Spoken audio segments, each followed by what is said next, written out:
अमन जी चित्रकूट से। राधे राधे महाराज जी। महाराज जी, मैं जीवन जी तो रहा हूं, परंतु एक एक क्षण मेरा भय, शोक, चिंता, नकारात्मकता में गुजरता है, जिससे मैं कुछ कर नहीं पा रहा हूं। हाँ, इसका कारण पाप है। खुली बात है, इसका कारण पाप है, असत आचरण है, पूर्व जन्म और इस जन्म दोनों के।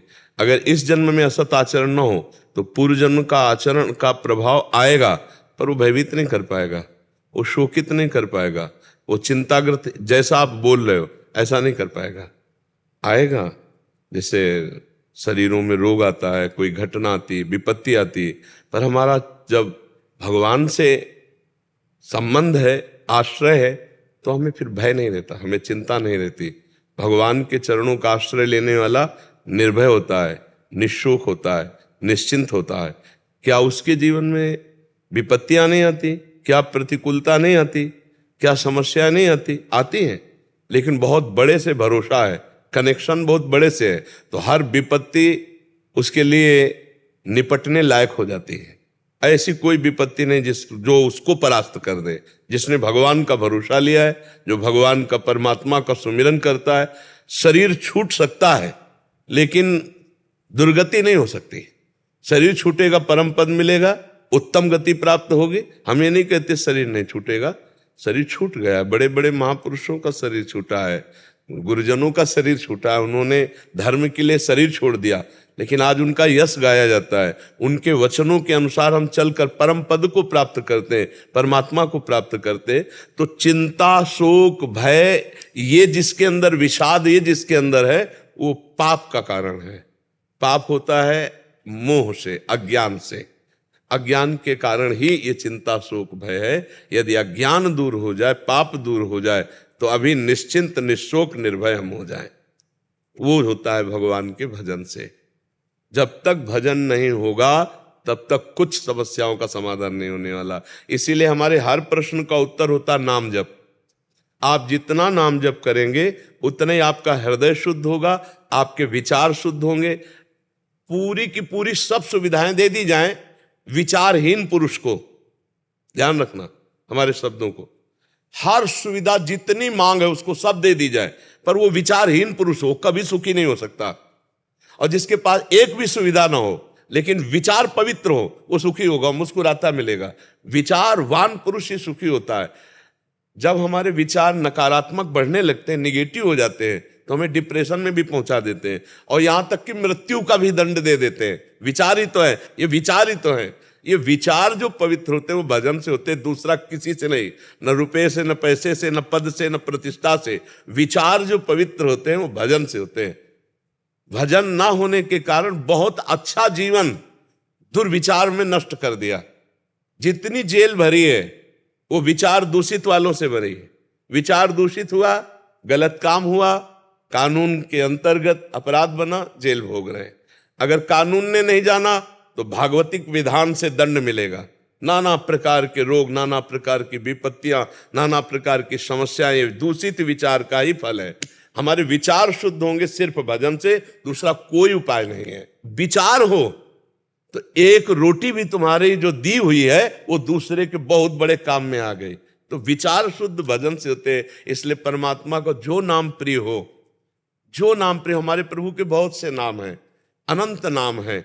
कोई एक नाम ले ले या गुरुमुख से जो मिले वो ले ले। जिसे गुरुमुख नहीं हुए अभी, तो जो नाम प्रिय हो नाम जपना शुरू कर दो, उससे तुम्हारा निश्चित भय चला जाएगा, निश्चित चिंता चली जाएगी और आप आनंदित हो जाएंगे। नाम जप करो। करते महाराज जी, उसके बाद भी भाई मतलब बन रहा है। घड़े में एक चुल्लू चुल्लू जल डालते जाओ, 5 छेद कर दो, कभी नहीं भरेगा। उन छेदों को बंद करो ना। हम क्या बोले, हमारे वचनों पर ध्यान दो। पूर्व का पाप और वर्तमान का पाप। पूर्व का पाप हमें चिंता शोक में डालने की कोशिश करेगा, लेकिन वर्तमान में हम सही चल रहे हैं तो हमें फंसा नहीं पाएगा। वर्तमान का पाप ये शोक दे रहा है। वर्तमान के पापाचरण छोड़ दो। आप जानते हो आप क्या कर रहे हो, अंदर से देखो, अपने हृदय को देखो, और जो गलतियां उनका सुधार करो, आनंद आ जाएगा। ऐसा हो कि पूर्व के प्रारब्ध ही से केवल हम चले, तो हम में और पशु में अंतर क्या है? वो भी प्रारब्ध भोग रहा है, हम भी प्रारब्ध भोग रहे हैं। फिर हम मनुष्य किस बात के? हम मनुष्य इसी बात के हैं कि हम नवीन अनुष्ठान करके, भजन करके, कर्म करके पूर्व प्रारब्ध की धज्जियां उड़ा दे और हम भगवान को प्राप्त हों। समझ पा रहे हो आप? हम परमात्मा के अंश हैं, कोई साधारण नहीं है। हम सब हम परमात्मा के अंश हैं। हे माया हमको परास्त कर देगी तब जब भगवान से विमुख है। अगर हम प्रभु के सन्मुख है, नाम जप कर रहे, दूसरों का हित कर रहे, सबका मंगल चाह रहे, हमारा कौन बाल बाका कर पाएगा। देखो बच्चा, जो गलतियां उनको सुधारो, खान पान की गलतियां, भोग विलास की गलतियां, विचार की गलतियां, उनको सुधारो, अभी आनंद आ जाएगा। अगर हम नहीं सुधारेंगे इस जन्म में तो सुअर कुत्ता बन के थोड़ी सुधार पाएंगे। सुधारना तो मनुष्य ही बन करके है। तो सुधारो, नौजवान हो, खूब सत्संग सुनो और जो उसमें अच्छे आचरण हैं उनको अपने जीवन में उतारो, नाम जप करो, माता पिता की सेवा करो, समाज की सेवा करो, अभी आनंद आने लगेगा। दीपक महेश्वरी जी दिल्ली से। गुरुजी आपके चरणों में कोटि कोटि प्रणाम। गुरुजी, धर्म क्या है और अधर्म क्या है? कई बार दोनों भेद करना मुश्किल हो जाता है। किसी धर्म में वही कार्य वर्जित है और किसी में मान्य है। तस्मात् शास्त्रम प्रमाणन्ते कार्या कार्यो व्यवस्थितो। गीता जी में भगवान ने कहा हर कार्य को शास्त्र से प्रमाणित होना चाहिए। अब जैसे आप किसी के लिए पति हैं, किसी के पुत्र हैं, किसी के भाई हैं, किसी के मित्र हैं, और आप भारतीय हैं, राष्ट्र का भी भार आपके कंधों पर है। हर भारतीय का, पूरे भारत का एक न एक हिस्सा वो है, चाहे वो किसान हो, चाहे वो व्यापारी हो, कुछ भी हो, एक हिस्सा है। तो धर्म का स्वरूप विस्तृत है। आपको एक पत्नी का पति रूप धर्म निर्वाह करना है, आपको अपने माता पिता के लिए पुत्र रूप निर्वाह करना है, अपने पुत्रों के लिए पिता रूप निर्वाह करना है, अपने भारत के लिए भारतवासी का धर्म निर्वाह करना है। और ये सब करते हुए भी आप भगवान के अंश हैं, आपको भगवत प्राप्ति करनी है। अब आपको किस समय कैसा क्या बर्ताव करना चाहिए, उसके लिए जब बुद्धि शुद्ध हो तब बात बनेगी। और ईश भजन सारथी सुजाना, एक शरीर रथ है, इंद्रियां घोड़े हैं, मन इनकी लगाम है, बुद्धि इनका सारथी है। अगर सारथी ड्राइवर नशे में हो तो गाड़ी झोंक देगा गड्ढे में जाके, अगर सारथी सही हो तो सही मार्ग चलेगा। तो इस भजन सारथी सुजाना, यदि भगवान का चिंतन करते हुए देखो तो कुछ ना पढ़ो शास्त्र में तो भी तुम्हारे अंदर आ जाएगा ये पाप है, नहीं करना चाहिए। कोई भी बोलो, इतने बैठे हो, क्या आप नहीं जानते जब आप पाप करना चाहते हो तो आपके अंदर कोई बोलता है कि नहीं कि आप पाप करने जा रहे हो, गलत है, मत करो? आप बोलो, अंदर से आवाज आती है। वही परमात्मा सबके अंदर बैठा हुआ है। तो हमको क्या करना चाहिए, क्या नहीं करना चाहिए, एक सेकंड अंदर ही पूछ लो, आपको उत्तर आ जाएगा। ये मत करो, ये करने लायक नहीं है, पर मन कहेगा करो, इसमें सुख मिलेगा। तो मन की आवाज और परमात्मा की आवाज, गुरु की आवाज को जो समझ पाए वही साधक होता है। वो बड़ी झीनी आवाज होती है, बहुत गलत है, मत करो। पर मन ऊपर से जोर से बोलता है बड़ा सुख मिलेगा और मार देता है। हम जितना अपराध होता है वो मन के कहे पर चलने पर होता है। तो आप ये विचार करके बताओ कि कौन सा ऐसा धर्म है जिसमें हमें संशय हो। स्पष्ट हर धर्म अपना अपना प्रकाश किए हुए है।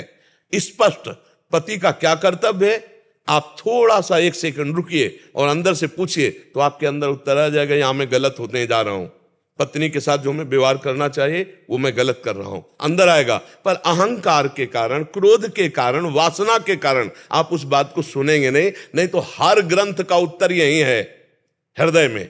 किसी को कहीं बाहर प्रमाण ढूंढने की जरूरत नहीं है, हृदय से ही प्रमाण आ जाएगा। चराचर जगत में भगवान बैठा हुआ सबको उपदेश कर रहा है, पर हम लोग भगवान की बात को नहीं मानते हैं। आप वो धर्म बताइए जिसमें आपको ऐसा लगता है कि ऐसे से ऐसा करने पर अधर्म हो सकता है और अधर्म भी धर्म हो सकता है। जैसे आपने प्रश्न किया, आपको कौन सा धर्म ऐसा लगता है?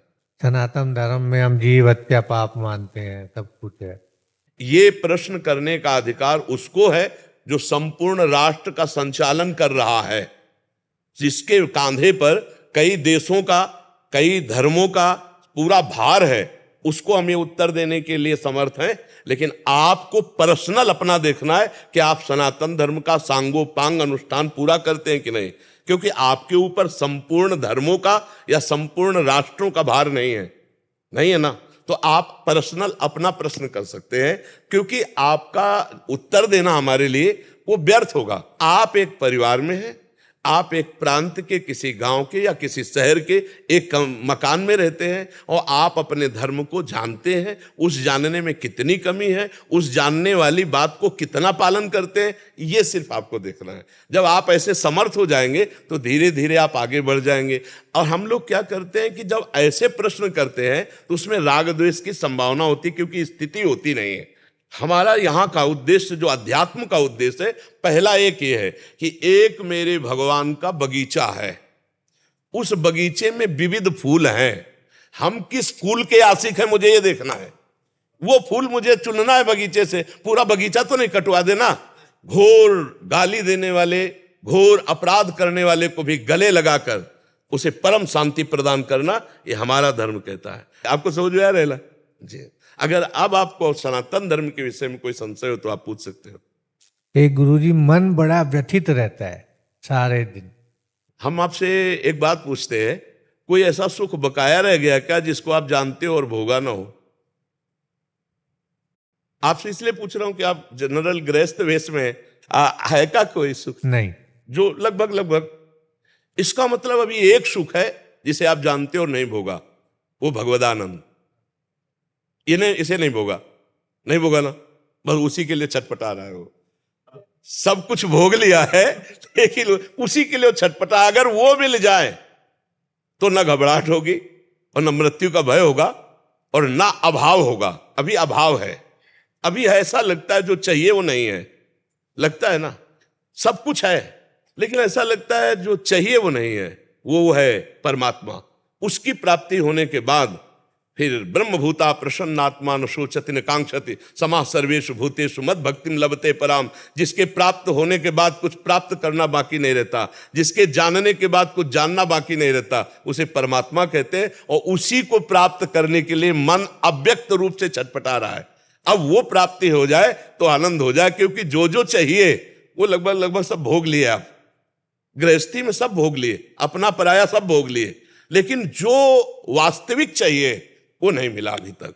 और वो मिल जाए तो तृप्त हो जाए, मन तृप्त हो जाए, आनंदित हो जाए। इसलिए हमारी प्रार्थना है, नाम जप कीजिए, भगवान का नाम जप कीजिए, गुरुजनों की आराधना कीजिए। जो हमारे पूर्व में बड़े बड़े महापुरुष हो गए उनके चरित्र पढ़िए, उनकी आराधना कीजिए। और किसी की सेवा कभी बन जाए तो बहुत जल्दी शांति मिलेगी। जैसे कोई बीमार पड़ा, कोई सेवा करने वाला नहीं, आप शरीर से सेवा कर दीजिए। या आप 100 रुपये की सामग्री अपने लिए लेने जाते हो, वो दवा लेके उसे दे दीजिए। एक दिन भोजन छोड़ दीजिए, दूसरे को पवा दीजिए, फिर देखो कैसी शांति मिलती है। एक दिन हम अच्छा भोजन पाने जा रहे हो और वो भोजन किसी भूखे को दे दें जिसको नहीं मिला, तो आप देखिएगा 100 दिन पाने से आपको जो आनंद नहीं मिला, एक दिन ना पाने से वो आनंद मिल जाएगा। आपका हृदय शीतल हो जाएगा। इसी से मन को शांति मिलती है। और जो हमारे वो सब छूटेंगे, आज नहीं तो कल, क्योंकि धीरे धीरे पहुंच रहे हैं नंबर पे, तो मन को एक मीठी मीठी घबराहट हो रही कि जिस कार्य के लिए आया था वो कार्य नहीं कर पाए। देखो, हम एक कार्य के लिए आए मनुष्य जीवन में, परमात्मा प्राप्ति। एक बार परमात्मा प्राप्ति हो जाए फिर आनंद पूर्वक जीवन व्यतीत करो। पहले परमात्मा प्राप्ति होना चाहिए था, सो हुआ नहीं तो अब अंतिम में कर लो। जो पहले करना चाहिए अब आखिरी में कर लो। तो परमात्मा प्राप्ति कोई कठिन नहीं है, क्योंकि परमात्मा कोई और नहीं है, हमारे हृदय में ही बैठे हुए हैं। और सही पूछो तो जैसे दर्पण में हम 2 दिखाई देते हैं और दर्पण हटा दो तो एक ही बचेगा ना। दर्पण में हम और प्रतिबिंब दिखाई देते हैं और दर्पण हटा दो उसे कहते सोहम, सोहमअस्मि। जिसे मैं खोज रहा था वो कहीं दूर नहीं है, पर उसके लिए नाम जप और गुरुजनों की आराधना आवश्यक है। तो आप नाम जप कीजिए और भक्तों के चरित्र पढ़िए। और किसी की भी सेवा मिल जाए, कभी चलते फिरते किसी पशु पक्षी मनुष्य की, तो निष्काम भाव से सेवा कर दीजिए तो हृदय शांत होने लगेगा। ठीक है? नाम जप कैसे करें? नाम जप 3 प्रकार से होता है। एक होता है वाचिक, जैसे हम बोल रहे हैं राधा राधा राधा राधा राधा राधा राधा राधा, इसे वाचिक कहते हैं। फिर एक होता है उपांश, हमारी जवान चल रही, हम नाम अंदर चला रहे हैं लेकिन बाहर क्या है इसे नहीं आप कोई जान सकता। एक होता मानसिक, आंखों के सामने वही लिखा है, ध्यान में अंदर से वही गूंज रहा है, कान वही सुन रहे हैं, दिमाग पूरा उसी में लगा हुआ है। अब कोई जान नहीं सकता कि हम जप कर रहे हैं। इसे मानसिक जप कहते हैं, और इसे उपांश कहते हैं, और राधा राधा राधा इसे वाचिक जप कहते हैं। जी, समझ पाए आप? नाम जो प्रिय हो आपको वो जपिएगा, जो प्रिय ना हो। मोती सिंह जी मेड़ता से। राधा राधा। राधा वल्लभ श्री हरिवंश महाराज जी, आपके चरणों में कोटि कोटि नमन। महाराज जी, नाम साधन है या साध्य? दोनों है, दोनों है। वो साधन भी है और वही साध्य भी है। जिस समय नाम साध्य रूप धारण करता है तो देखिए, नाम रूप आधीना, नाम रूप को प्रकाशित करता है। जैसे हम कृष्ण कृष्ण कृष्ण कृष्ण, तो स्वरूप सच्चिदानंदमय, वो नाम प्रकाशित करता है। जैसा श्री कृष्ण का रूप है, वो न कोई प्रकृति में रंग है, न कोई लेखनी है, न कोई चित्रकार है जो उनको उतार सके। चिदानंद, सच्चिदानंद रूपाय आया ना भगवान के लिए, सच्चिदानंद रूपाय। तो सच्चिदानंद कोई प्रकृति कैसे है? ये तो मायाकृत त्रिगुण है, और वो त्रिगुणातीत सच्चिदानंद, वो साध्य नाम में समाया हुआ है। जब हम खूब तन्मयता पूर्वक नाम जप करते हैं तो वही हमारे सामने उसका रूप होता है। और जे ही रूप का दर्शन हुआ तो मम दर्शन फल परम अनूपा, और जीव पाव निज सहज स्वरूपा, वो अपने स्वरूप को प्राप्त हो गया, जीवन मुक्त हो गया। तो नाम ही साधन है और नाम ही साध्य है। जो नाम रूपी साधन को पकड़ लेता है वही साध्य को प्राप्त। जैसे गुरु ही साधन है और गुरु ही साध्य है। पहले गुरु को हम साधन स्वरूप में देखते हैं, और जब हम परिपक्व हो जाते हैं तो गुरु साक्षात परब्रह्म तस्मै श्री गुरुवे नमः, हम उसे साध्य रूप में देख पाते हैं। क्योंकि हम साधक हैं, इसलिए हमें पहला सोपान साधक ही नजर आएगा। जब हम सिद्ध हो जाएंगे तो सर्वत्र वही सिद्धावस्था का अनुभव होता है। तो नाम साधन भी है और नाम साध्य भी है। आप समझ पा रहे हो जी?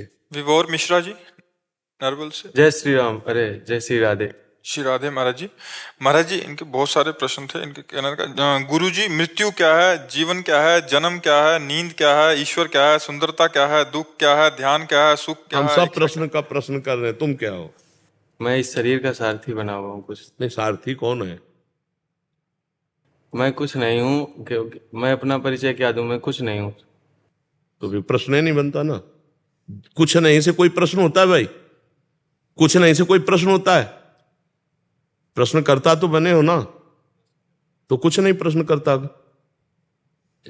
बुद्धिमानी नहीं, चतुराई नहीं, सही में चलोगे तो हर प्रश्न का उत्तर तुम्ही से हम दिलवा देंगे। अभी बच्चा, जब तक जीव भगवान की शरण में नहीं होता और भगवान का नाम जप नहीं करता, तब तक उसको कुछ समझ में नहीं आता। ऐसी माया की धुंधली भरी आंधी है कि जो ज्ञानिन कर चित अपहरई, बरियाई विमोह बस करी। तुम तो बच्चा हो अभी।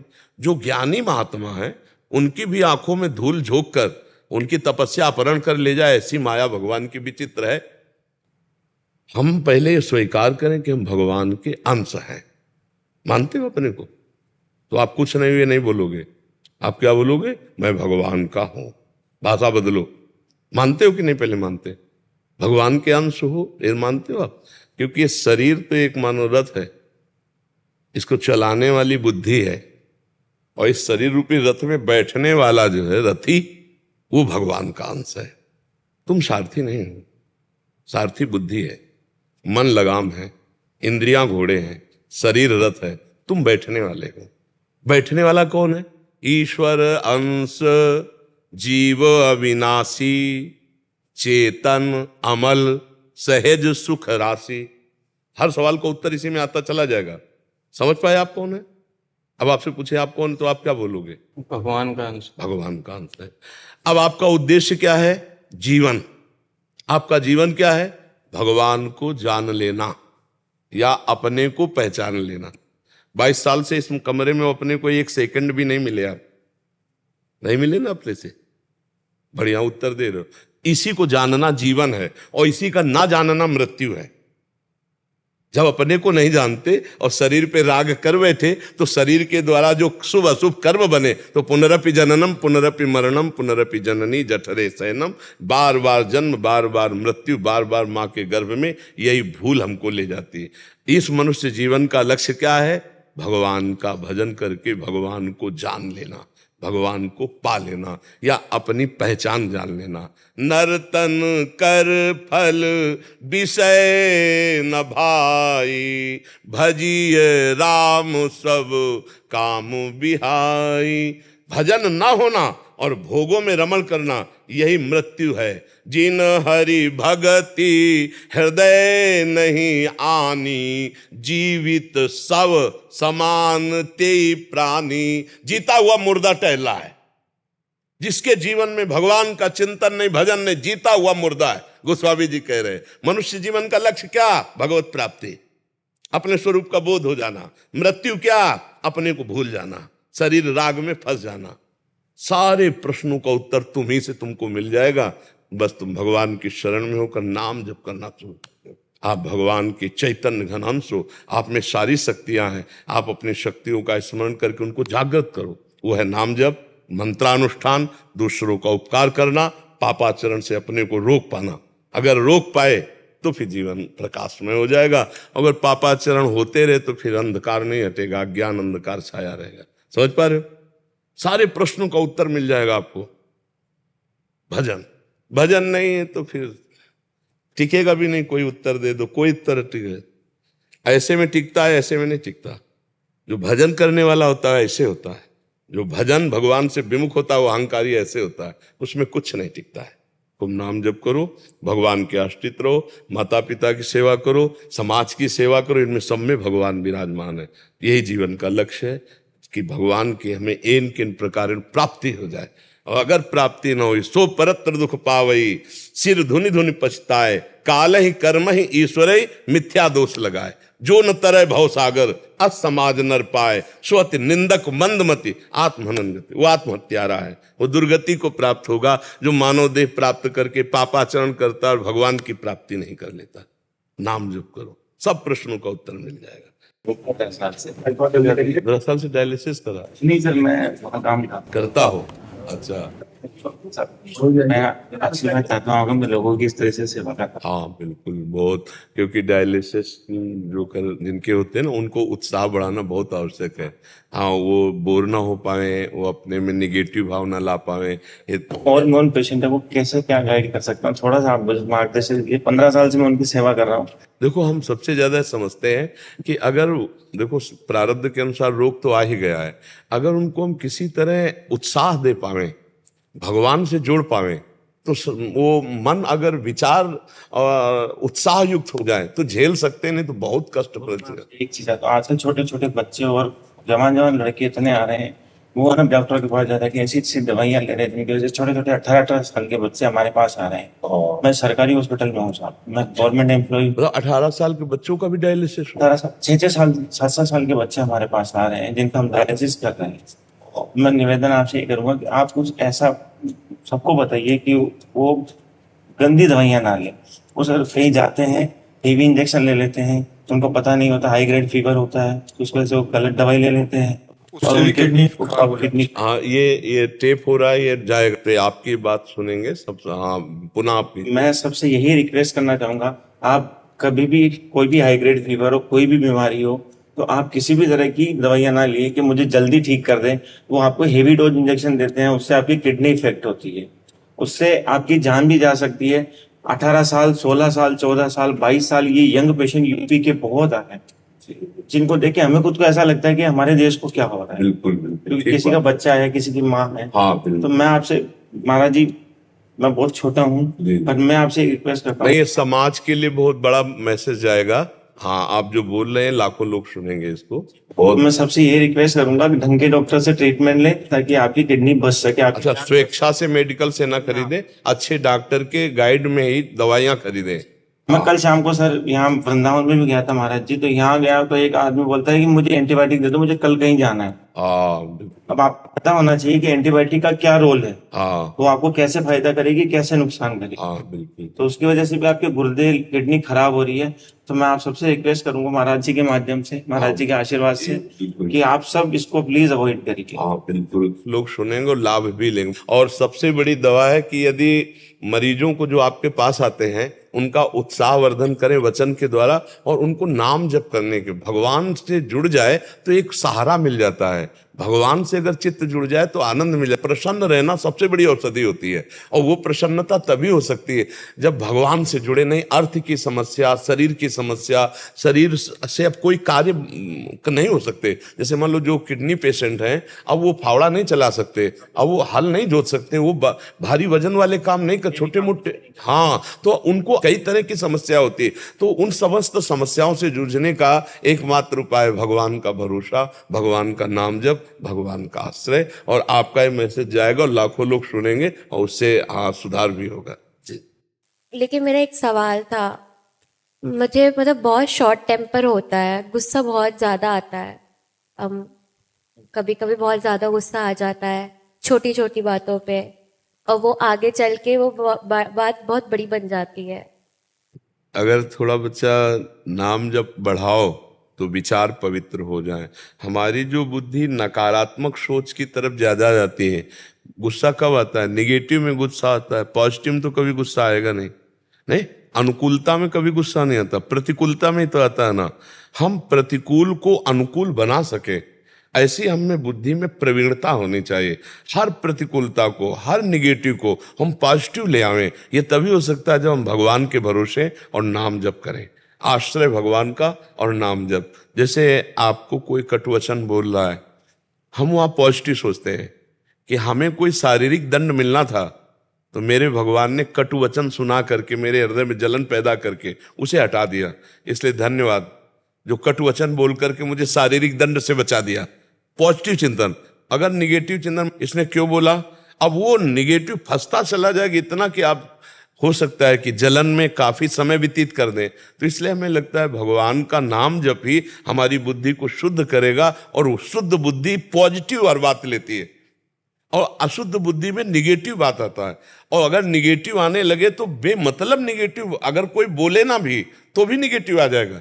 ये हमारे पास का आदमी बोला क्यों नहीं, क्या ये गुमान में है, क्यों नहीं बोला, मतलब क्या, वो निगेटिव सोच हमको हर समय दुख देगी। तो मुझे निगेटिव सोच हटाने के लिए नाम जप जरूर करना चाहिए। आप करती हैं नाम जप? नहीं करती तो फिर औषधि नहीं तो रोग कैसे शांत होगा? भजन के प्रभाव से नाम जप, आपको जो नाम प्रिय हो तो एक वो आता है ना काउंटर, उससे गिन करके आप 1000 शुरू करो, 1000 से शुरू करो। जो नाम प्रिय, आपको कौन सा नाम प्रिय है? राम। तो आप राम राम राम राम राम, उसमें नंबर आ जाते हैं। 1000 शुरू कीजिए रोज, बिना पैसे की दवा है। और ये यही नहीं, परलोक में भी काम आने वाला है। भगवान का नाम जप कर रहे हो, लोक परलोक हर जगह। और दूसरी बात, इससे बड़ा कोई अंग रक्षक नहीं है।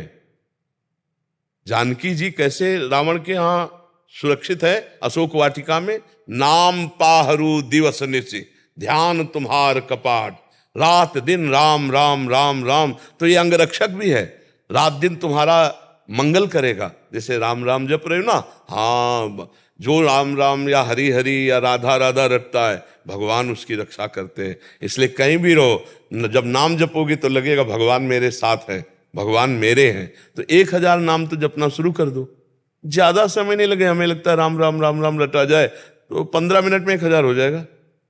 ज्यादा 15 मिनट तो दे ही सकते हो ना आप। हम ये नहीं कह रहे कि नहा धो के, जैसे भी मन हो आपको, बस वो तो अंगूठी की तरह पहन लिया, राम राम राम राम राम, 1000 हो जाए बस।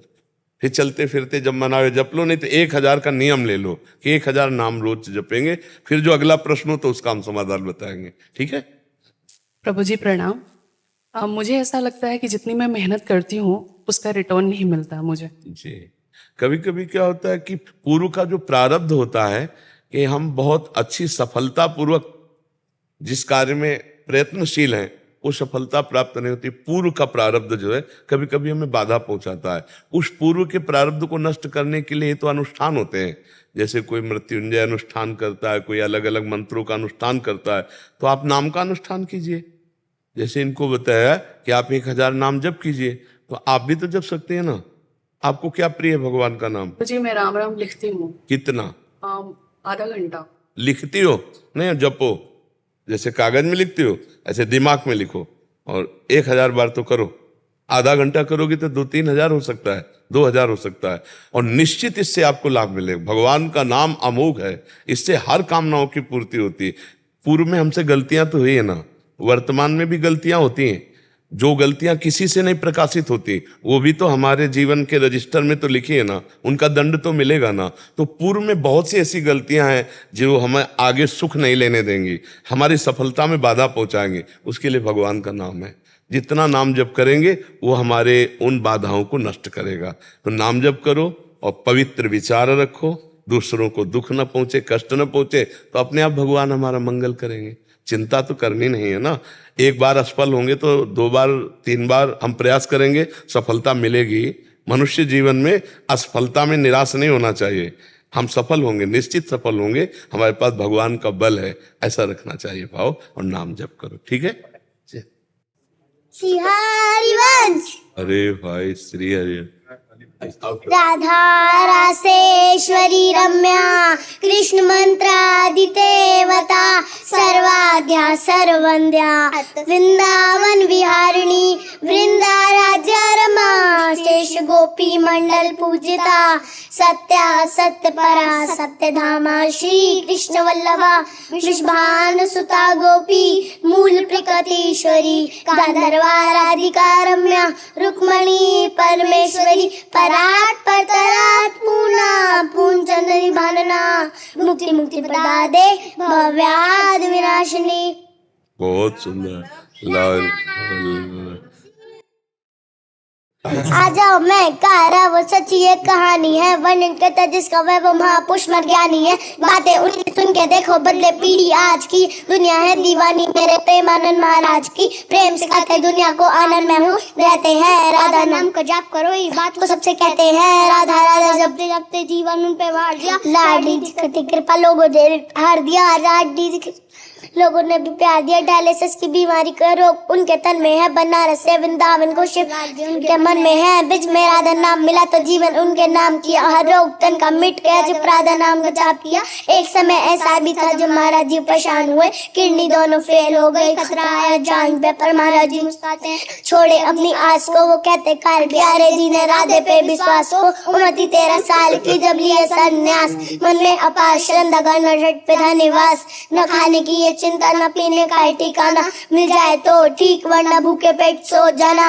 ना खाने की चिंता है ना पीने का ठिकाना, मेरे तो ठीक वरना भूखे पेट ही सो जाना। डायलिसिस हो रहा है, किडनी भी फेल है, लेकिन फिर भी सब चल रहा है। ये बिना सिर पर संभव नहीं है, महिमा उनके दिल को जिनके पीछे मुरली वाला है। हंसते हंसते उनको तो बस लाडली ने पाला है। किडनी दोनों फेल डॉक्टर भी है, प्राण है उनकी नहीं दा बचना, लेकिन आज उसमें प्राण है। हर दिन के महाराज जी को दुनिया करती है प्रणाम। महाराज जी बता रहे हैं सबसे बड़ा राधा नाम, नाम की है महिमा है तभी तो मिलने आते लोग। ब्रज के ही वन और ब्रज का ही खाते भोग, सबसे करते प्रेम करते दिल से सम्मान भी, उनसे मिलने आता बाहर खिड़की का अवतान भी। डूब जाते रस में सब ऐसी उनकी बोली है, वो सबको एक मानते हैं इंसान वो एक बोली है। बनारस में तुलसी घाट की जगह वो पावन, वहाँ बैठे बैठे सोचा कैसा होगा वृंदावन। पीपल के ब्रज के नीचे थे वो ध्यान में, शिव ने कृपा तो आए वृंदावन धाम में। कैसी है वो संत जिनको प्राप्त विज्ञान, अधूरा मुझको ध्यान इसलिए महान।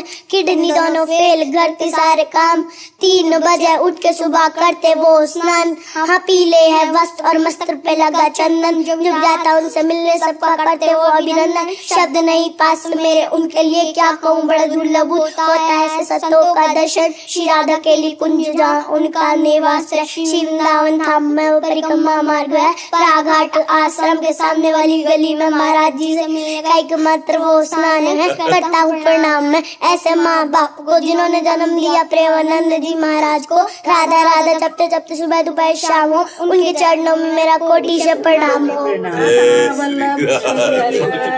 अल्लाह, इसको दुपट्टा दे। श्री जी की प्रसादी है।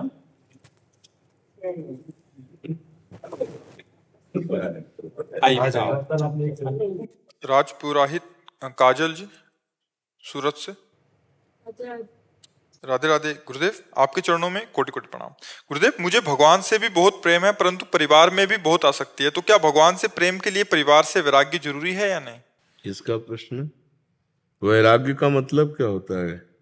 कोई कपड़ा बदलना वैराग्य थोड़ी कहते हैं, या मकान छोड़ के, घर छोड़ के बाहर कहीं भटकना, उसे वैराग्य थोड़ी कहते हैं। क्या माँ में भगवान नहीं? क्या पिता में भगवान नहीं? क्या पुत्र में भगवान नहीं? क्या पति में भगवान नहीं? क्या पत्नी में भगवान नहीं? जिस दिन भगवान नहीं होंगे उस दिन फूंक दोगे, चाहे जितना प्यारा शरीर हो, नहीं फूंक दोगे?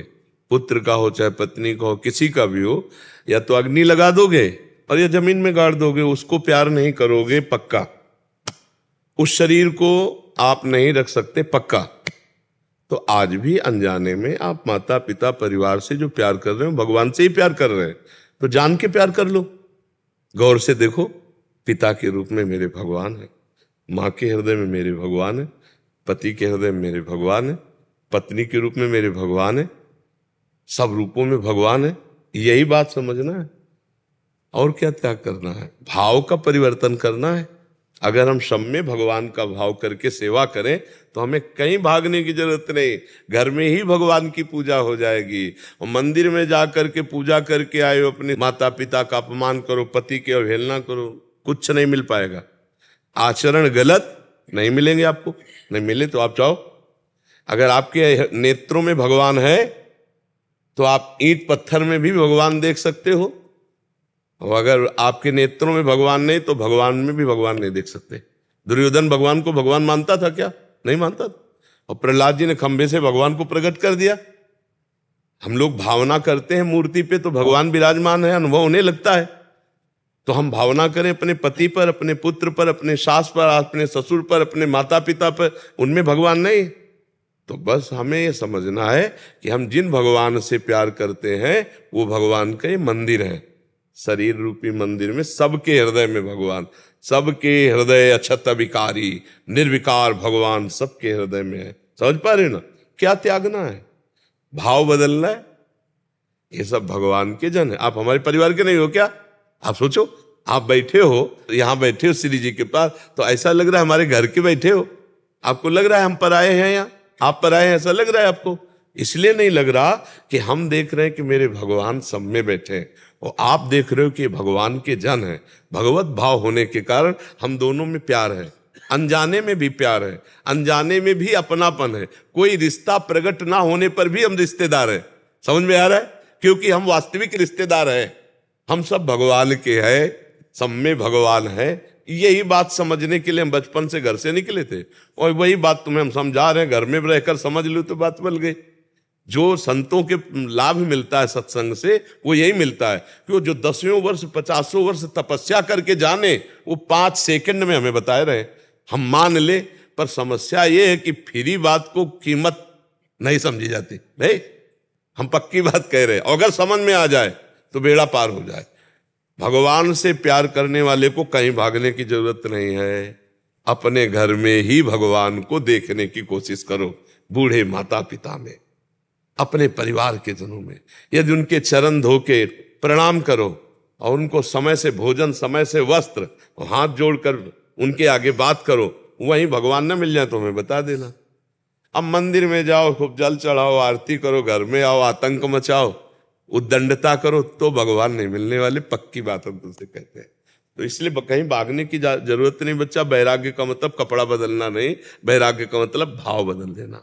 भाव बदल गया, उद्देश्य बदल गया, तो सब ठीक हो गया। नहीं, इस कपड़े में भी उद्देश्य अगर भगवान ना हो तो नौटंकी है, नाटक है नहीं? क्या नौटंकी नाटक में 2 घंटे के लिए साधु का रोल बढ़िया नहीं करता? बिल्कुल करता है, लेकिन वो साधु थोड़ी हो गया रोल करने वाला। 2 घंटे के लिए, पैसे के लिए वो नौटंकी नाटक में साधु मुनि का वो रोल करे तो पक्का करेगा। लेकिन वो पक्का है थोड़ी। उद्देश्य जिसका साधु है वो साधु है, चाहे वो भेष में हो या ना हो। जिसका उद्देश्य विचार महान, वही महात्मा है। वो गृहस्थी में भी हो सकता है, वो विरक्ति में भी हो सकता है। तो दोनों बातें हमें समझनी है कि भगवान से प्यार करने वालों को कहीं भागने की जरूरत नहीं है। जहां है वहीं भगवान की भावना करके नाम जप करना है, अच्छे आचरण करना है, गंदी बातें त्यागना है, सब काम बन जाएगा। भाग के कहां जाओगे आप बताओ? कहां भाग के जाओगे? जहां भाग के जाओगे वहां संसार है। जहां भाग के जाओ आप, बदनाम ले लो कहीं भी, वहां भी संसार आपको मिलेगा, माया वहां भी मिलेगी। क्योंकि गोस्वामी तुलसीदास जी ने कहा माया का परिचय क्या है? बोले मैं अरु मोर तोर तय माया, जेहि बस कीन्हे जीव निकाया। गो गोचर जहां लगु मनु जाई, सो सब माया जानहु भाई। जहां तक इंद्रियां जाएं और जहां तक मन जाए सब माया है। अब इसी माया में मायापति भगवान है, तो भागने की जरूरत क्या है? जहां हो भगवान सर्वत्र है, तो जहां तुम हो वहां है भगवान की नहीं? भगवान सब समय है, तो जिस समय तुम चाहो उस समय भगवान है कि नहीं? भगवान सबके हैं तो तुम्हारे भी भगवान है। भगवान सब में है तो तुम में भी भगवान है। ये भी बात समझ ला है। भगवान सब में है तो तुम में भी। अब खोज लो, बहुत नजदीक भगवान है। नाम जप करो, बुजुर्गों की सेवा करो, बढ़िया चक का आनंद आ जाएगा। भागने की कहीं जरूरत नहीं। महाराज जी इसमें 15-16 आर्किटेक्ट बैठे हैं महाराज जी, जो घर बनाते हैं और पूरे घर का निर्माण आदि, भवन निर्माण आदि का कार्य करते हैं। तो ये मथुरा वृंदावन एसोसिएशन होती है, तो यूपी की अलग अलग जगहों से, मुजफ्फरनगर, नोएडा, इधर अलग अलग जगह वाराणसी आदि से उनके प्रधान आए हुए हैं। इनका ऐसा कहना था कि अपने काम को और बेहतर कैसा बना सकते हैं और लाइफ में और ज्यादा हम अच्छे से कार्य कर सकें, इसलिए देखो, अध्यात्म वृत्ति में जब तक हमारी बुद्धि में परोपकार की भावना नहीं होती, स्वार्थ बुद्धि, धन प्रधान बुद्धि, तो बुद्धि का विकास नहीं होता। जो बुद्धि का विकास होता है वो परोपकार की भावना से होता है और भगवत संबंध से होता है। धन संबंध से तो बुद्धि का विनाश होता है। अगर हम केवल धन पर बुद्धि ले लेते हैं तो हमें पतन के मार्ग में ले जाती है, चाहे वो कोई भी हो, किसी भी पद पे हो। जब धन की प्रधानता हो जाती है तो फिर जो सामने वाले को सुख पहुंचाने के लिए हमारा मानव जीवन है वो नहीं हो पाता। फिर हम अपने स्वार्थ में, लेने की भावना स्वार्थ और देने की भावना परमार्थ। अगर देने की भावना में है तो लेने वाला जो कार्य है वो अपने आप पूर्ण होता है। जैसे हम आपके पास कोई मकान का कार्य लेकर आया और आपने विचार किया कि इसको सुख पहुंचाना है मुझे, जितना मेरे को ज्ञान है मैं अधिक से अधिक सुविधाजनक उतना इसको मकान बना करके, नक्शा बना करके हम देंगे, सुविधाजनक। पैसा दूसरे पर, पहले पर उस जो आया है मेरे पास उसको सुख प्रदान करना, उसके तो आपकी बुद्धि निर्मल होगी। परोपकार की भावना में बुद्धि निर्मल होती है और निर्मल बुद्धि भगवत चरणारविंद से युक्त होती है, धर्म से युक्त होती है। तो वो आपके भी हृदय को चिंता, शोक, भय, विषाद इनसे रहित करेगी और दूसरों को भी सुख पहुंचाएगी। और जब धन की ही केवल प्रधानता होती है तब ये चिंता, शोक, भय आप में लौट करके आ जाएगा और दूसरे भी असंतुष्ट हो सकते हैं केवल धन की प्रधानता रखने पर। तो हमें सबसे पहली बात रखनी है कि हमें जितना ज्ञान भगवान ने दिया है जिस विषय का, हम दूसरों के सुख के लिए धन की प्रधानता न रख करके करें। जैसे डॉक्टर है, धन की प्रधानता कर ले तो मरीज को सुख देने वाली बात नहीं रह जाएगी। न्यायाधीश है, धन की प्रधानता कर ले तो फिर न्याय सही नहीं कर सकता। वकील है, धन की प्रधानता कर ले तो सही वकालत नहीं कर सकता।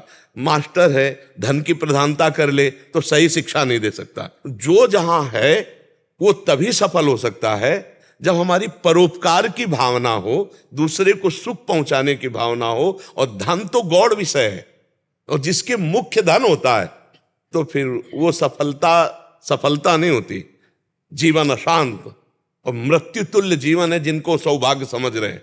गाड़ी पे चलना, भोगों को मनमानी भोगना, मदिरा पान करना, रुपया पैसा के सब मनोरंजन, कितने दिन, आखिरकार मृत्यु तो आएगी ना। तो परमार्थ के लिए तुमने क्या किया, स्वार्थ के लिए तो अधर्माचरण किया। तो इसीलिए हम प्रार्थना करते हैं कि तुम्हारा जीवन राष्ट्र का जीवन है, आप हमारे भारत के एक हिस्सेदार हैं। हर भारतवासी भारत का एक हिस्सेदार है, चाहे वो किसान क्यों ना हो, चाहे कोई क्यों ना हो। आप जितना आपको कार्य मिले उसमें परोपकार की भावना करते हुए और प्रधानता भगवान की प्रसन्नता रखें कि भगवान इस रूप में आए हैं और मुझे सेवा दी है, तो अर्थ तो मिलेगा ही और हमारा परमार्थ भी बन जाएगा और बुद्धि पवित्र हो जाती है। जितना परोपकार किया जाता है उतनी बुद्धि कुशाग्र और प्रवीण होती चली जाती है। तो ये तो बनाना ही है, लेकिन अपने लिए भी एक मकान बनाना है। जो परलोक शरीर छोड़ करके जब हमें यहाँ से जाना है तो यहाँ की ना पढ़ाई साथ जाएगी, ना यहाँ का मकान साथ जाएगा, ना यहाँ का रुपया साथ जाएगा, ना यहाँ का कोई मित्र साथ जाएगा, आपका किया हुआ आचरण जाएगा। अब आप क्या अपने लिए तैयार करते हैं, नरक, स्वर्ग या भगवान का धाम? इसके लिए भी हमारी बुद्धि को इस पर भी विचार करना चाहिए। कितने आयु चली गई हमारी, अब पता नहीं कितने मिनट है। दिन नहीं कह रहे मैं, साल नहीं कह रहा, मिनट कह रहे हैं। कितने मिनट हैं, रास्ते में जा रहे हैं, एक्सीडेंट हुआ एक क्षण में, सब कुछ भरोसा इस शरीर का नहीं। तो हमको एक ढांचा तैयार करना है अपने परलोक का भी, और वो होता है परोपकार से और भगवद आश्रय से, भगवत चिंतन से। आप जहां प्रश्न कर रहे हैं ये अध्यात्म विद्या का गढ़ है, परम धाम वृंदाविपिन, और आप एक अध्यात्म के सेवक से प्रश्न कर रहे हैं। तो अध्यात्म का उत्तर है परोपकार की भावना, भगवान की भावना और नाम जप करना, अर्थ को गौड़ रखना, धर्म को प्रधान रखना, बस इसी से सब प्राप्त हो जाएगा। आपको अलग से कोई साधना करने की जरूरत नहीं। आए हुए व्यक्ति में भगवान की भावना करके उसको संतोषजनक कार्य देना, उसको प्रसन्नता प्रदान करना। थोड़ा अर्थ को अगर हमें कम मिल रहा है तो हम सह जाते हैं, तो उससे हमें शांति मिलेगी, हमारी चिंता का नाश होगा। आगे शोक की जो दुर्घटना, जो नाना प्रकार की अव्यवस्थाएं, जो नाना प्रकार की विपत्तियां आने वाली हैं, आशीर्वाद से सब कट जाती हैं। और दूसरे को जो दुख होता है वो हमारी और अव्यवस्थाएं आगे बढ़ाते हैं। तो हमसे किसी का दुखद कार्य ना हो, सबके प्रति सुखद भाव हो। आप जिस डिपार्टमेंट में हैं, ऐसे हम पूरे भारतवासियों के लिए संदेश देते हैं। आप जिस डिपार्टमेंट में हैं, आपके पास जो आता है, मानो मरीज आता है या कुछ भी आता है, वो भगवान भेज रहे हैं आपको सेवा के लिए। अपनी अपनी सेवा निष्काम भावना रखते हुए, परोपकार की भावना रखते हुए की जाए तो हमारी बुद्धि शुद्ध रहेगी। चिंता, शोक, भय और नाश होगा। भय हमारे अंदर हर समय बना रहता है, चिंताएं बनी रहती हैं, शोक बनी रहते हैं, कामनाएं बनी रहती हैं। कब पूर्ण होंगी? क्या पशु बनने पे पूर्ण होंगी? जब मनुष्य बनने पर पूर्ण नहीं हो सकती तो और कैसे पूर्ण होंगे? तो हमको ये भी देखना है, अपना हृदय भी खाली करना है, चिंता से, शोक से, भय से, दुख से। ये रुपए से पूरी होने वाली नहीं। जब तक भगवान से नहीं जुड़ोगे तब तक वो विश्राम नहीं मिलेगा। तब लग कुशल न जीव कहूं, सपने हो मन विश्राम, जब लग भजत न राम को, शोक धाम तज काम। तो अर्थ की प्रधानता न रखते हुए अपने कर्तव्य का परोपकार की भावना से किया जाए तो इससे मंगल होगा और नाम जप किया जाए भगवान का। हमारी आध्यात्मिक की तरफ से ये प्रार्थना है। महाराज जी, जीवन में जो चिंताएं और भय आते हैं महाराज जी, अपनी दैनिक दिनचर्या में कभी कभी काम का इतना प्रेशर हो जाता है, कभी कभी काम का प्रेशर तब दबाव डालेगा जब अर्थ की प्रधानता होगी। अगर भगवत सेवा की प्रधानता है तो रात्रि के 12 बजे से जगा हुआ है ये शरीर है, हम आनंदित हैं क्योंकि मुझे भगवान ने सेवा दे दी, भगवान की कृपा। तो अगर हम अपने लिए मानते हैं तो दिमाग में फिर प्रेशर पड़ता है, अर्थ के लिए या अपने के लिए। और जब हम समाज सुख के लिए, तो आप 12 घंटे 20 घंटे लगे रहे तो भी आपको सुख होगा। भगवान ने 20 घंटे सेवा ली हमसे, हम अपने राष्ट्र की सेवा कर रहे हैं, हम समाज की सेवा, तो आपको सुख मिलेगा। जब अपने धन के लिए करेंगे तो प्रेशर पड़ सकता है, धर्म के लिए करेंगे और धन तो गौड़ है, वो तो मिलेगा ही, जाएगा कहां, तो प्रेशर नहीं पड़ सकता। जैसे अभी 2 घंटा और चलता रहे तो हम थकेंगे नहीं, और जहां यहां से हटे तो शरीर में पीड़ा फिर भान होती है कि यहाँ दर्द है, यहाँ दर्द है, ऐसा है वह, और हम लगे हैं तो हमें कोई तो वो थकान जो होती है वो वासना की होती है, वो चाहत की होती है। अगर वासना हमारी पवित्र हो जाए, चाहत पवित्र हो जाए, तो बिल्कुल थकान नहीं होगी। महाराज जी, जैसे आपका कार्य है महाराज जी, कोई एक क्लाइंट आया, उसको अपनी बिल्डिंग बनानी है, वो अपने बिल्डिंग के लिए इनके पास गया, अच्छे से आपने रखा कि हमें ऐसा चाहिए, इन्होंने बना के दे दिया। इनमें कोई, क्योंकि वो अर्थ देगा, ये बना के देंगे अपनी बुद्धि योग से, जैसा भी होगा, क्या कुछ अलग से ऐसा कार्य हो सकता है जो, जैसे आपने बोला सेवा, तो सेवा का कोई कार्य ऐसा दिख नहीं रहा, क्या अलग से कोई सेवा कार्य करना चाहिए हमें अपने जीवन में? नहीं, अलग से सेवा का कार्य तो हम इसलिए नहीं कहेंगे कि गृहस्थ में है और कार्य प्रणालियां इनकी जो है इतनी विधि है कि उनको अलग से हम ये नहीं कहेंगे तुम जाके अनुष्ठान करो जाके, नहीं, हम यही कह रहे हैं कि पैसा भी वो देगा और कार्य भी वही कर रहे हैं, लेकिन हमारा उद्देश्य है उसको संतुष्ट कर देना, उसको सुख मिले। हम ऐसा ढांचा बनाएंगे उसको सुख मिले, ये हमारा प्रयास है, ये हमारा विचार हमको सुखी करेगा। कार्य तो वही है। और उसके बाद भी वो संतुष्ट हो जाए महाराज जी, मैं इसलिए कह रहा हूं कि प्रैक्टिकली जैसे सामने वाला संतुष्ट हो जाए, फिर इनके ऊपर कोई दोष नहीं है, ये तो उसकी वासना है, ये तो उसका विचार है, ये अपनी योग्यता के अनुसार पूरा उसको सुख पहुंचाने की चेष्टा की, और इसके बाद जो अर्थ मिलता है वो तो मिलेगा ही, और इसके बाद वो असंतुष्ट हो जाता है, तो ये उसके विचार है, इन्होंने अधूरापन नहीं छोड़ा, इनकी पूर्णता है। तो भगवान इनके हृदय में वो गाली भी देगा ना तो ये मुस्कुराएंगे, इनको वो भगवान सामर्थ्य देंगे, इनके अंदर शीतलता देंगे, यही तो खास बात है। और जब हमसे त्रुटि हो जाएगी तो वो मुस्कुरा के भी जाएगा, तो बाद में मेरा हृदय जलेगा। अगर हमारी तरफ से त्रुटि नहीं है तो गाली दे के भी जाएगा तो हमें मुस्कुराहट आएगी। हमने तो प्रयास किया है, पूरा प्रयास किया है, वो समझ नहीं पा रहा है, इस विषय को समझ नहीं पा रहा है कि जो हमने बना के दिया है इसके लिए बड़ा सुखद है, और वो नहीं समझ पा रहा है, दुख का अनुभव कर रहा है, तो उसकी मूर्खता है। हमारी तरफ से हमारे जो ज्ञान में है उसको हम छुपा के न रखें, पूरा का पूरा हमने उसके सुख के लिए संविधान। और महाराज जी, अगर कभी ऐसा असंतुष्टता से वो इनके धन का कि आप जो पैसा बचा हम नहीं देंगे, ऐसा कर दे तो कोई बात नहीं, क्षमा कर देना चाहिए, कोई बात नहीं, आप ले जाओ, असंतुष्ट मत रहो, खाओ पियो जाके जाओ। भगवान ऐसे आदमी को भेजेंगे जो उससे दुगना दे जाएगा आपको, विश्वास करना हमारी बात को, झगड़ा मत करना। जैसे वो कोई आदमी मान लो प्यार से दे देता, ये मतलब हम तुमने ठीक हमारे लिए नहीं बनाया, हम नहीं देंगे, कोई बात नहीं, आप जाइए, लड़ने की कोई जरूरत नहीं, जाइए। तुम क्या समझते हो तुम्हारे देने से हमारा जीवन चलता है? देनहार कोई और है। यही हम कह रहे हैं, कनेक्शन भगवान का। वो ऐसे आदमी को भेजेंगे कि वो अपने आप लड़ करके आपको दे जाएगा, वो देने में लड़ेगा नहीं, आप ही कीजिए, आप ही कीजिए। हम पक्का कह रहे हैं, भरोसा जिसे भगवान का है उसका कार्य कभी रुकता नहीं, कभी नहीं रुकता। हम देखा है, जबरदस्ती हाथ जोड़ के प्रार्थना करके वो दे जाएगा, छोड़ो तुमसे। अगर वो नहीं देता है तो तुम्हारा कोई कर्जा था पूर्व जन्म का, मान लो निपट गया।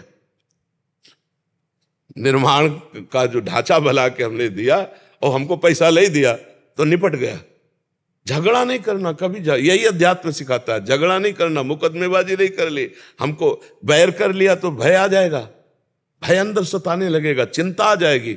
नहीं, आप नहीं देना चाहते मत दीजिए, हमारा कार्य हमने मेहनत करके आपको दिया, आप नहीं देना चाहते जाइए, भगवान देगा। और कैसे देगा आप खुद देख लेना, ऐसे गाहक को भेजेगा, ऐसी व्यवस्था करके भेजेगा कि उससे भी ज्यादा आपको लाभ मिल जाएगा।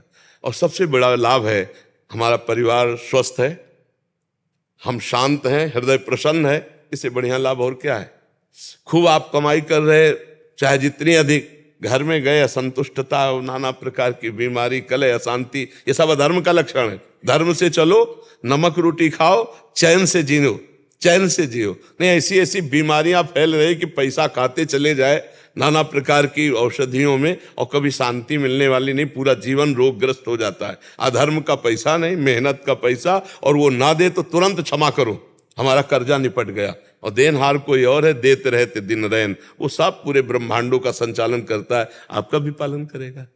कई बार क्या होता है, अपन नक्शा बनाते हैं या डिजाइन बनाते हैं तो क्लाइंट को पता नहीं होता, हमें पता है कि क्या अच्छा है, तो हम से कई बार कुछ झूठ बोलना पड़ता है, कुछ डराना पड़ता है कि प्राधिकरण ऐसा कर दूंगा या वो करूंगा। बनने के बाद उसे पता चलता है कि नहीं, इन्होंने जो किया है वो अच्छा किया है, तो क्या वो शुरू में बोला गया झूठ? अगर दूसरों के सुख देने के लिए बोला गया है तो गलत नहीं होगा, और अगर दूसरों से सुख लेने के लिए बोला गया है वो गलत हो गया। हम जो जैसे विज्ञान करते हैं तो क्या हमें पता है कि क्या चीज बन के अच्छी आएगी, तो हम उसको बताते हैं, तो उसी चीज में हमें थोड़ा बहुत हो रहा है। हाँ, अब उसमें हमारा तो केवल आध्यात्मिक उत्तर है कि सुख देने की लालसा में यदि हमसे कुछ मिस्टेक झूठ बोली गई तो वो क्षम्य है, लेकिन सुख लेने की लालसा में वो फिर निषेध है, फिर नहीं बोलना चाहिए। लेकिन सुख देने अब हमें पता है कि अगर हम झूठ बोल देंगे इसके प्राण बच जाएंगे, तो हम कसम खा के झूठ बोल देंगे। समझ रहे हैं ना, हम जो झूठ बोल रहे हैं इसको सुख मिलेगा आगे चलकर। ये अभी अज्ञानी जान नहीं रहा, अगर हम सही सही बताएं हो सकता है काट दे। अगर हम झूठ बोल के बात बता रहे हैं और वो जब बन के तैयार होगा और इसको सुख मिलेगा, हमारा लालसा उसको सुख देना, तो वो झूठ हानिकारक नहीं होगा। झूठ तब हानिकारक होता है जब हम स्वयं अपने लिए करते हैं, छल करके उसे झूठ बोलकर उससे हम सुख लेने की लालसा, अर्थ लेने की लालसा, वो एक अलग चीज हो गई। लेकिन सुख देने की लालसा से फिर बात बन जाती है। अब जैसे किसी को सीधे हम कहें कि 2-4 माला जपने से कुछ नहीं होना, भजन निरंतर जब तक नहीं होगा तब तक माया का नाश नहीं हो पाएगा, तो अच्छे अच्छे हिल जाएंगे। तो क्या होता है, तुम 5 मिनट केवल जप के देखो, फिर तुम्हारा मंगल शुरू हो जाएगा। अगर 24 घंटे में तुम 24 मिनट मुझे दे दो तो मैं तुम्हें हर संकट से बचा लूंगा। आप समझिए, 24 मिनट उससे हमने भजन करवाना शुरू किया 24 घंटे में। अब धीरे धीरे हम उसको देखो, अगर इस समस्या का समाधान चाहते हो तो भजन बढ़ाओ, अब 1 घंटे लाओ। बोले आपने तो कहा था पहले 5 मिनट में, तो देखो 5 मिनट वो ऐसे थे जैसे कोई स्कूल जाता है और काखा गागा की जगह अगर ऐसे करता है तो मास्टर कहता शाबाश एक टॉफी लो, और अगर वही साल भर करते हैं तो थप्पड़ मारेगा, है नहीं, उसको सीधा का लिखा। हाँ, तो अगर हम ऐसी बातें करते हैं तो मंगल के लिए करते हैं ना, उसमें झूठ नहीं है। अगर हम स्वार्थवश, तो फिर वो झूठ हो जाए। परमार्थ के, दूसरे के सुख के लिए यही बात देखना है। कहीं कहीं झूठ भी जो है ना वो सत्य से बढ़कर लाभदायक हो जाता है। एक पंडित जी माला ले बैठे थे, एक गाय जा रही थी, उसे कुछ मारने वाले लोग पीछे थे, तो उन्होंने पूछा गाय किधर गई, तो उन्होंने सोचा सत्य बोलना चाहिए, उन्होंने बता दिया वो गई, उन्होंने गाय को मार दिया, वो पंडित जी नरक गए। सत्य बोलने के कारण नरक गए। उस समय क्या करना चाहिए, झूठ बोलना चाहिए।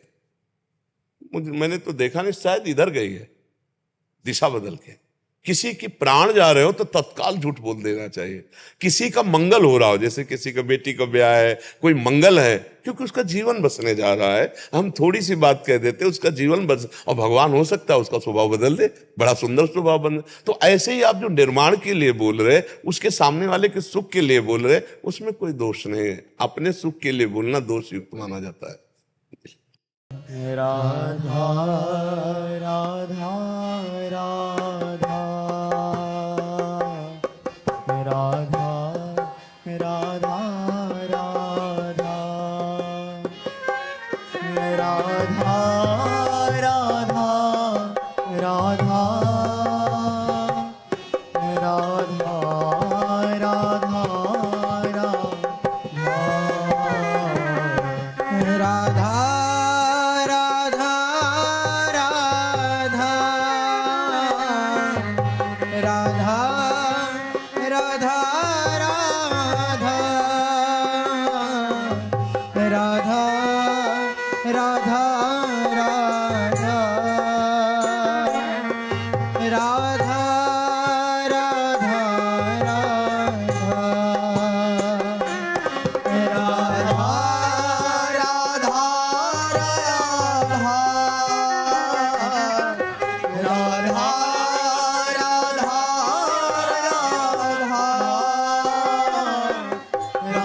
राधा राधा